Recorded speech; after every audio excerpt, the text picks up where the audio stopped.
Welcome first-time listeners and returners to the Sports Deli, where everyone deserves a seat at the table. What about fucking Colin? Why does he not have a fucking job? Because he's still being whiteballed. Why is Tom not speaking out about that? He should be his biggest fucking ally. And he hasn't said one fucking thing. A lot of people that have come on this show, I don't know why, they've gotten some good fucking jobs afterwards. Jim Rome in the jungle. It's right here in the Sports Deli, baby. We got some good ass karma right here. Let's fucking go. I love it. Man. I love it. We hope you enjoy today's show, everyone. All right, let's rock and roll. Today's podcast is brought to you by my Amazon shop. Check it out at amazon.com/shop/The Sports Deli. And you can see all the products that I've done videos on, my idea list, and my shoppable photos. I may make a commission on any of the things that you watch or see, but it's at no extra cost to you. Enjoy today's show. Do we have to refer to him as Mr. Duncan? I'm just wondering. Yeah, please, I'm very formal, Secretary Duncan. There you go. Exactly.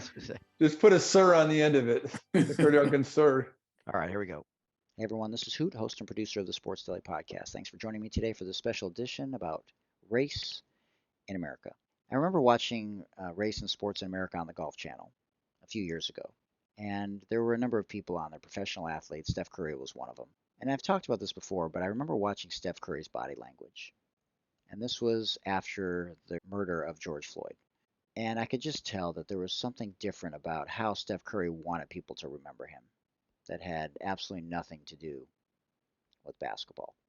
And you can see, because of him and his family's endeavors off the court, that is absolutely 100% true. And I was watching a press conference today about Sloane Stephens, professional tennis player. And she basically was talking about how the FBI has gotten involved in her situation because the racist abuse that she's always had to face on social media has gotten worse recently. And in her words, it's never stopped.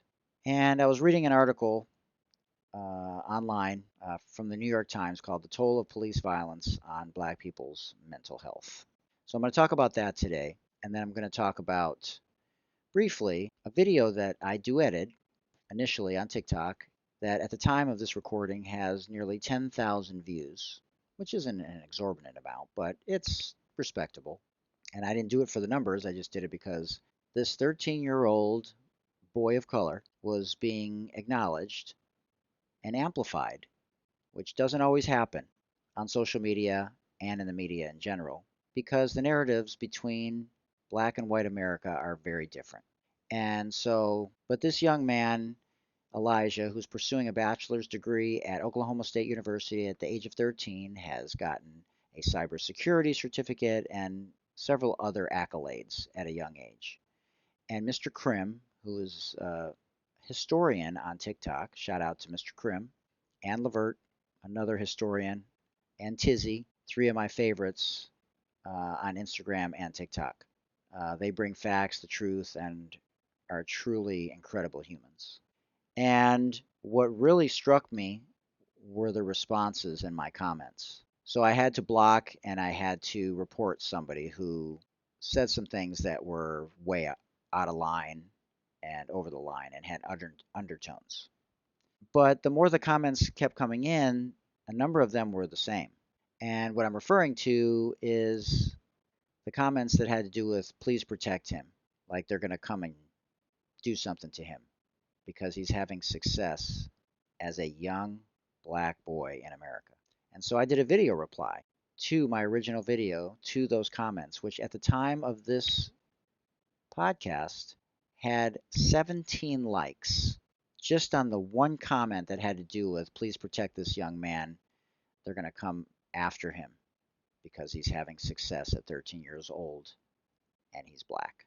And one of the questions that I posed in the retort to the original duet that I did in my video reply was, do you think if that was a 13-year-old white boy that there would even be one thing remotely close at intimating what many people in the responses were intimating? And you know as well as I do, the answer is absolutely not. And so people ask me all the time, why are you always talking about race, man? Like, you're creating more division. And this is people from different cultures. It's not just white people. I hear it all the time. I've had tens of thousands, if not hundreds of thousands of comments on my social media. I'm a micro influencer. I have a decent following. And I wouldn't necessarily say that I'm the Keith Lee of the intersection between race and sports. But one thing I do believe is that I came into this space after the murder of George Floyd for a reason. And that was not just to talk sports, but it was, as Keith Lee always talks about, food reviewer. If you haven't checked out his content, you must. He is incredible. Not only is he an incredible human, but he's just hilarious. And one of the things that Keith Lee consistently talks about is how he firmly believes that God has put him in the position that he's in, where he's got over 10 million followers, maybe more than that by now, to be a bridge and a vessel. And so that is the main purpose that I continue to talk, whether you agree with me or not, whether you feel like it's more divisive or not, whether or not you feel that we should just move on and not talk about and bring up the race card so often. But it's hard to do that when you see Sloane Stephens at her press conference, when you hear about the things that I hear about on social media, when you see comments like I saw with regards to a 13-year-old young man of color that you would never in a million years see about his white counterpart. And so the things that I thought about that I've talked about on this show before that I want to discuss have to do with three things. Three things. The accumulation of something, and in this case, race in America, the generational component to all of this, and then the white arrogance and dismissiveness that exists covertly and overtly still in America today. And so this article, again, called The Toll of Police Violence on Black People's Mental Health in the New York Times, written by Patia Brathwaite and Tiffany Graham. Shout out to them. I'm just going to quote some of the things that they talked about because the last thing that I mentioned after accumulation and generational is something that really has always bothered me. And look, I didn't come to all these realizations when I was 5 years old. Things are taught in both directions, from racism to being anti-racist, to being a bully to having empathy. And so we're all taught different things. We all have a different set of experiences. And we're all guilty of making mistakes. But if we all truly believe, well, most of us anyway, if most of us believe that our past does not define us, and that we want to be our most authentic selves, and we want to be the best version of ourselves, and we want to put tools in our toolbox that help us to accomplish these goals, and then be able to pay it forward after listening and learning, and then mobilizing, amplifying those that are in marginalized communities to help create more equitable opportunities for all, then we have to continue the conversation that revolves around those comments that I just mentioned on my social media. We have to talk about the double standard and the two different narratives that still exist in this country, at least two different narratives. For women, it may be a third, and the LGBTQIA plus community, it may be a fourth. And when so many people's rights are being taken away and you think none of this applies to you, eventually it's going to apply to you in some way. And if you're not standing up and being anti-racist and an ally in these marginalized spaces and help amplify and bridge the gap and be a vessel, then who's going to have your back when the time comes to fight for something that you believe in? And so I decided to just simply serve without looking for one thing in return. If something came back my way, as the saying goes, times 10 one day, great. But I basically haven't made a dime since the murder of George Floyd other than just covering basic needs. I haven't saved anything. I've been living on my savings for the last 3 years because I believe strongly on this path. And so let's go through some of the things that are talked about in this New York Times article. So we're about, as I said, 3 years after the murder of George Floyd. And the New York Times spoke to more than 100 people about the ongoing psychological strain. And it starts with when a black person is killed by the police, Carsonia, wise whitehead, watches the footage even though it causes her physical pain. Think about that. Physical pain. And so this arrogance and dismissiveness that we cannot, and I can't overstate this enough, possibly understand anything that the black and brown community goes through when it comes to the space of the history of the black and brown community in America and what it's been like more recently over the course of the past several decades. And since 2016, since number 45 became president, and there was a shift as a result of that as well. And you couple that with social media, and you have a lot of goalposts moving. You don't have what was the traditional Republican Party. You don't have people coming to the table from both sides and finding middle ground like we did, even if you disagreed with Ronald Reagan. And there were policies that were instrumental in incarcerating black and brown men in particular as a result of 3 strikes and you're out. But there was still a different feel about the country when Ronald Reagan was president, even if you're on the left. And so this whole arrogance and dismissiveness by white people still today, and I see it constantly, because you don't have a clue, and neither do I, and you don't have the empathy, and you don't seek a greater understanding about people that are different from you. It's not interesting to you. You don't care because you don't think it's a thing anymore.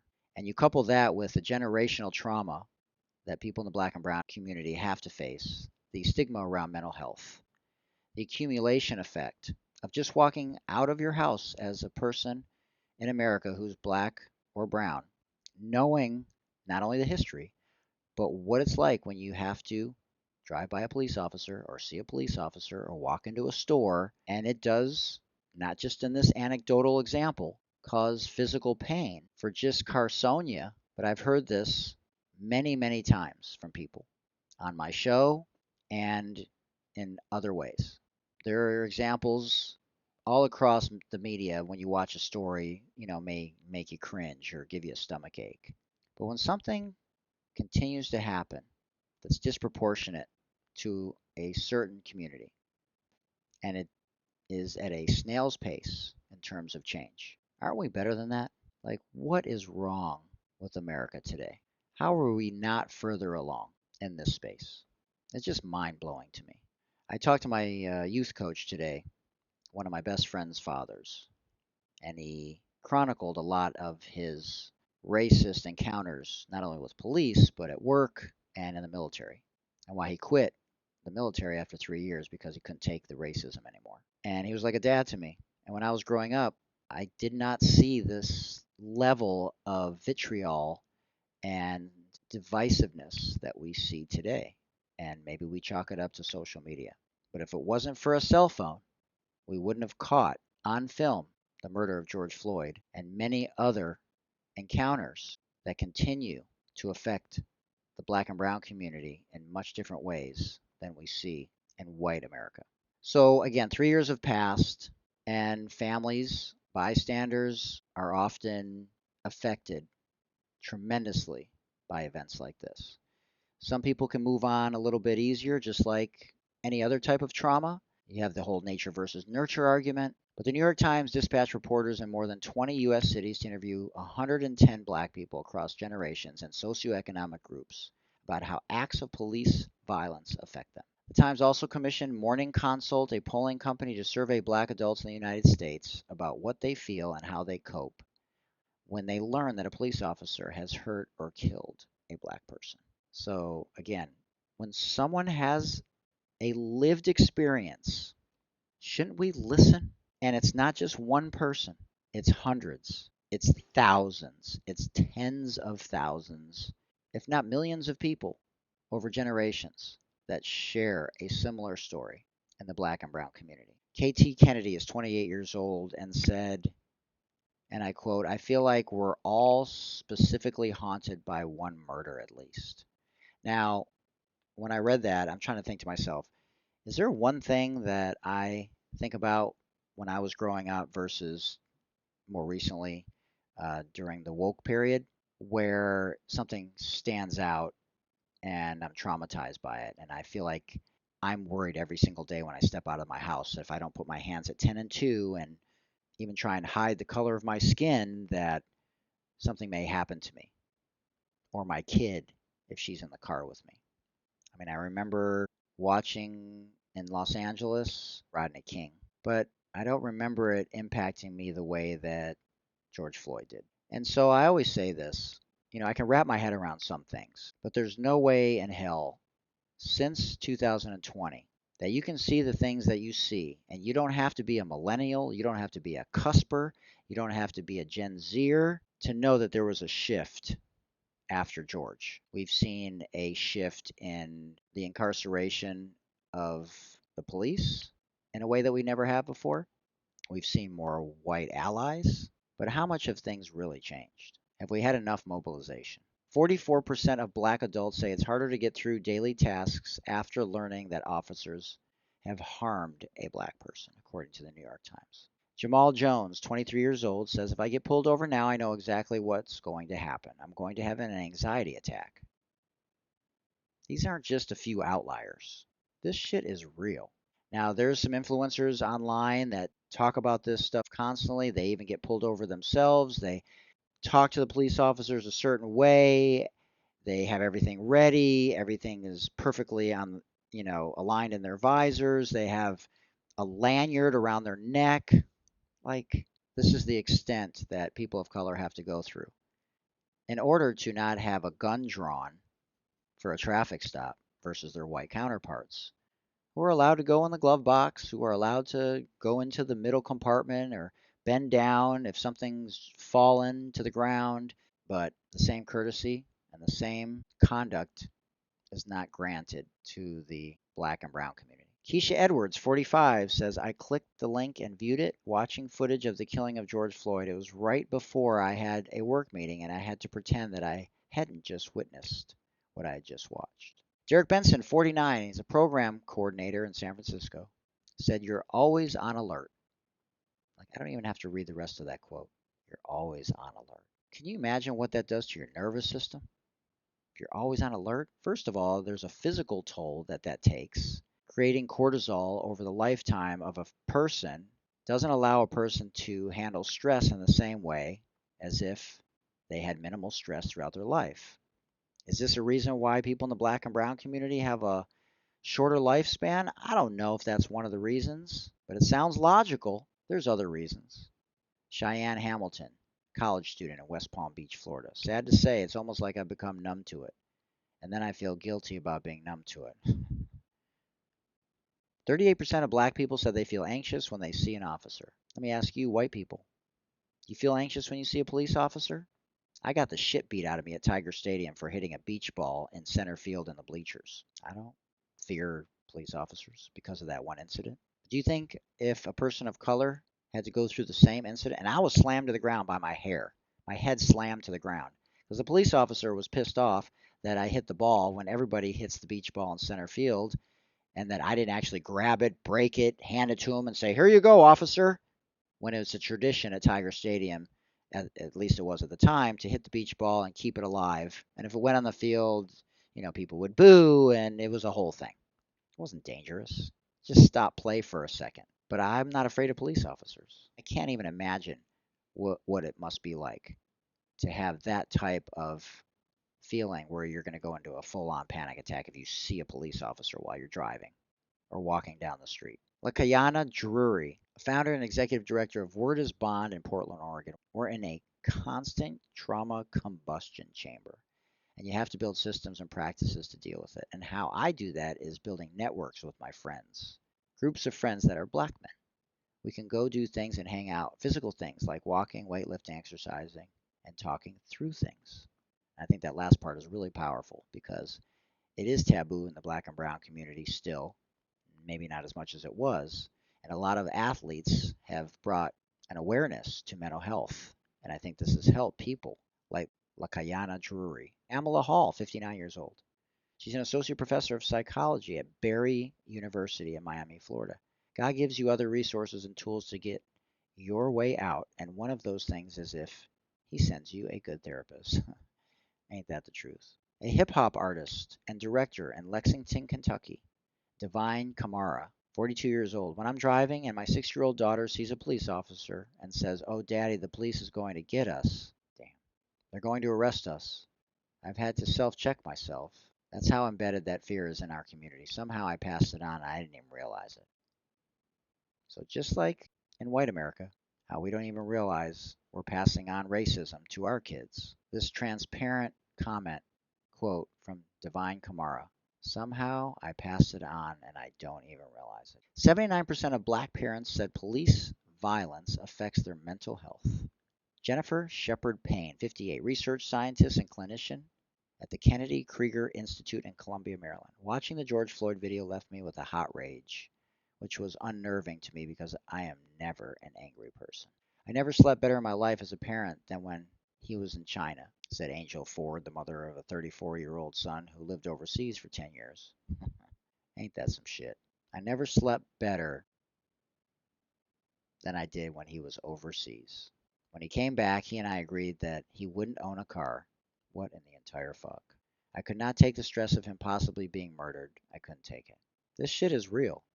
These are real people of color sharing things that I don't think in a piece like this that I've ever seen before.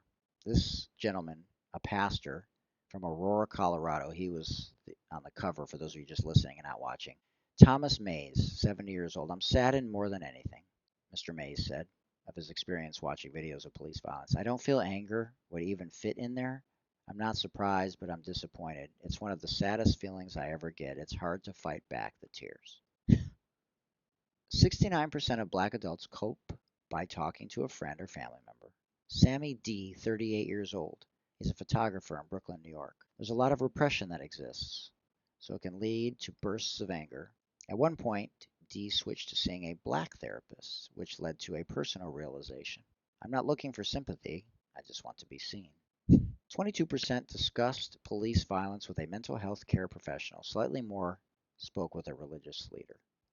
Anissa Ali, 39 years old, a cultural broker, a Somali American, part of the Somali American Parent Association in Minneapolis, Minnesota. I'm taking care of my mental health because I'm privileged that way. I'm meditating. I'm talking to a therapist. I'm reading books. And recently to a podcast, I have friends. We get together and we are all single moms with black sons. We form a support system.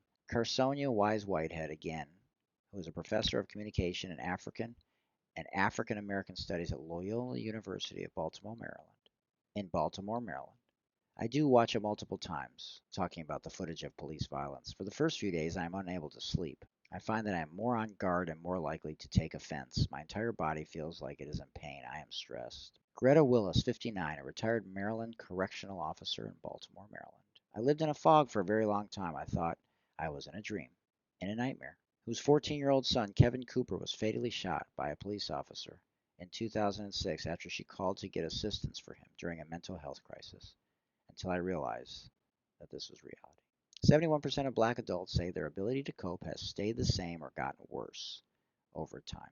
Marissa Renee Lee, former deputy of private sector engagement of the Obama administration, from Hudson Valley, New York. I try as much as possible when these things happen to create a space for grief and to give myself permission to grieve. Cortina Luis, 39 years old, a licensed mental health counselor. She said, I remember seeing the lights, the color of the officer that pulled me over, and I remember immediately putting my hands out of the window regarding her experience of being pulled over in 2019. I was shaking. I felt like I was almost hyperventilating. I was scared to my core. She also said that in 2020 she had to take days off from her work as a mental health counselor because it was emotionally exhausting and overwhelming. I find myself uncontrollably crying because my heart was aching. Elijah Cirrus, 29, a freelance plus-size model in Oakland, California. For 48 hours, people care, and then all of a sudden it's like nothing again, and that's exhausting. Simeon Brown, 25, a phlebotomist in Alton, Illinois. I can't watch the videos anymore. I hear about it, but I can never go and watch it. It does too much on my mental health to even try and sit through a video. Part of the reason they affect him so deeply, he noted, is that when there's a crime, officers are the first line of defense. Now I'm afraid if I call, I may be a victim. Powerful stuff there. And so I just thought for whatever reason, it was a time to share some of those things with you. I don't know if it'll affect you, if it'll make you want to have a call to action. It doesn't take much to be conscious and deliberate every day.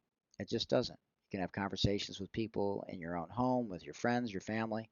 You can watch something on social media that you're outraged about, comment on it, you can share it, you can duet it, you can stitch it, you can like it, you can forward it. There's a lot of things you can do. You can do things in your community. You can watch people that do amazing things like Victoria Hammett or like Jess Craven, who is an incredible influencer. Now, Victoria and Jess, I think, are both on the left, and they will point out any of the Travis Shamockery that is on our side as well. But the divisiveness and the things that have caused this country to go sideways, in my opinion, have been because of the things on the right. And that's not to say that we're perfect and we haven't made mistakes. And you can vote on a single issue. You can stand on one single thing, and I respect that. But at what point are you going to take a stand, especially when people don't have the right to live their life the way they want? At what point are you going to take a stand for the two sets of narratives that still exist in this country based on some of the things that you just heard? Are you going to continue to turn a blind eye to it? Because your silence is deafening. Your silence is on some level reprehensible, and you are complicit. And no one person can change the world. But there are strength in numbers.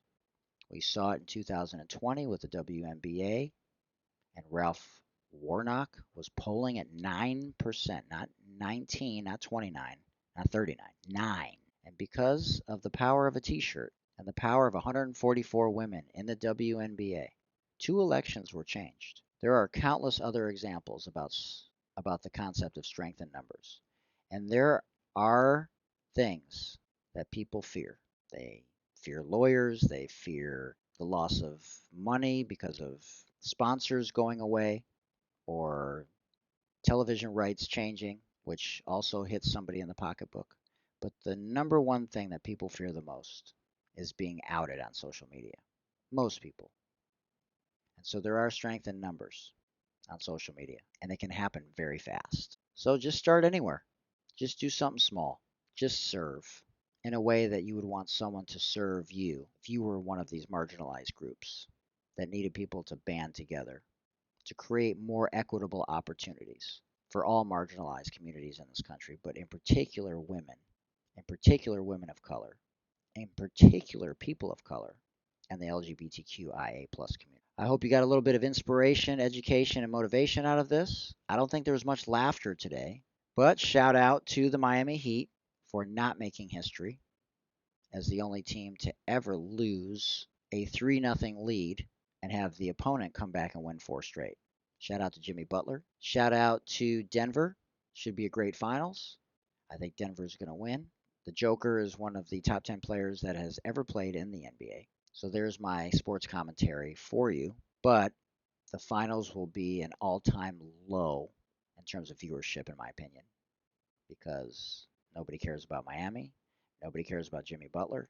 Nobody cares about the Joker because they're not really transformational players. They're not Steph Curry. They're not Magic Johnson. They're not Larry Bird. They're not MJ. They're not LeBron. And so the ratings are going to suffer. I'm going to watch because Jimmy Butler is an incredible player and he's an unbelievable leader. Do you remember the narrative that people were branding him with when he was in Philly? And he went down to Miami, which is a system organization led by Pat Riley and Eric Spoelstra, similar to how New England does things in the football world, the New England way. And they're not that talented. They have several guys that weren't even drafted, like at least a half a dozen, that weren't even drafted. Are you kidding me? Until next time, much love, everybody. Peace. Thanks again for joining us today, everyone. Feel free to send me an email to thesportsdeli@gmail.com. Also, check out my link tree. It's /Mike Hootner. Also, like to thank a few people. 40 Tons brand is a socially conscious cannabis brand, and they're doing amazing things. Check them out. We'd also like to thank Moolah Kicks, the first ever female brand basketball shoe in the history of the world. We'd also like to encourage you, if you're having a hard day and if you're feeling like you just don't want to live anymore, All you have to do is dial 988 from any phone, and there will be someone there 24/7, 365. So don't feel like you have to fight this battle alone. Don't forget to do your self-breast and self-testicular exams every month. It's really important, as early detection is the key. Remember, Black Lives Matter. Reach out to your local and state politicians for any individual or group that you feel are being marginalized. Stop the bullying. Stop the Asian hate. Let's end gun violence with common sense laws. Let's be allies for the LGBTQIA plus community. And I challenge those of you in the white space to be anti-racist, to be bridges and vessels, to help bridge the gaps between black and white America. And remember, until next time, it takes a village, everyone. Much love.